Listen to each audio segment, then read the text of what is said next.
சொல்லு வார்த்தையால மச்சானே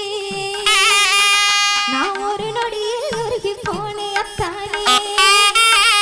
நான் ஒரு நொடியில் உருகி போனேன் அத்தானே மாமன் பெத்த சின்ன புள்ள மனசுக்கு ஏத்த நல்ல புள்ள ஒத்த சொல்லு நானும் சொல்ல ஏ புள்ள அடி ஒரு வருஷம் காத்திருந்தேன் தான் புள்ள அடி ஒரு வருஷம் காத்திருந்தேன் தான் புள்ள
Malaysia Singapore போனாலும் ஞாபகம் தான் Malaysia Singapore